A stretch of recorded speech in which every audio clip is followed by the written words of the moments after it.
দেখুন নিরামিষ পনিরের তরকারি করছি। দেখুন পনিরটা কেটে একটু হলুদ আর নুন জলে ভিজিয়ে রেখেছি। এপাশে কড়া বসাচ্ছি, একটু পনিরটা একটু করে ভেজে নিচ্ছি।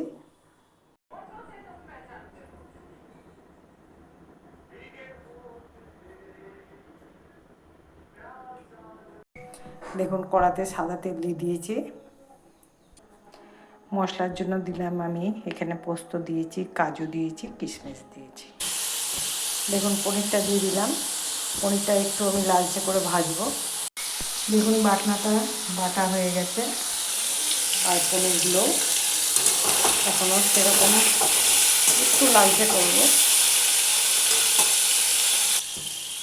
দেখুন লালচে হয়ে গেছে, এবারে তুলে নিচ্ছি।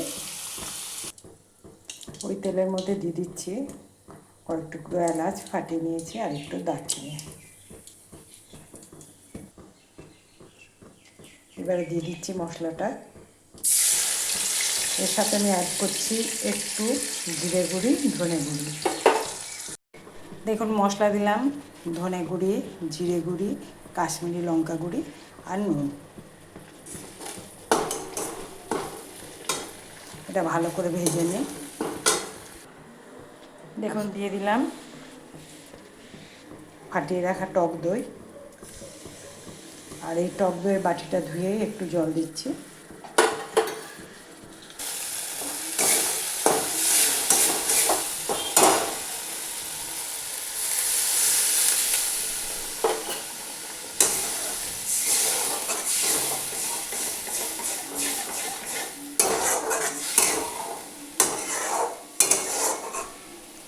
এবারে দিয়ে দিচ্ছি একটু কস্তুরি মেথি।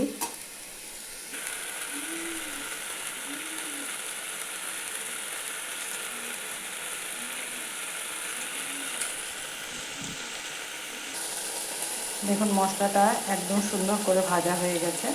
এবার আমি পনিরগুলো দিয়ে দিচ্ছি। এর সাথে একটু জল দিয়ে দিচ্ছি।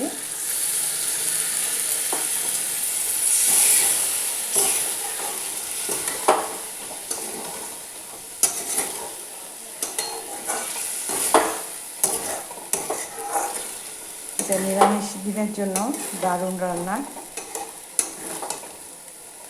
লুচি, পরোটা, ফ্রাইড রাইস, পোলাও সবার সাথেই ভালো লাগবে। দেখুন কমপ্লিট হয়ে গেল নিরামিষ পনিরের তরকারি।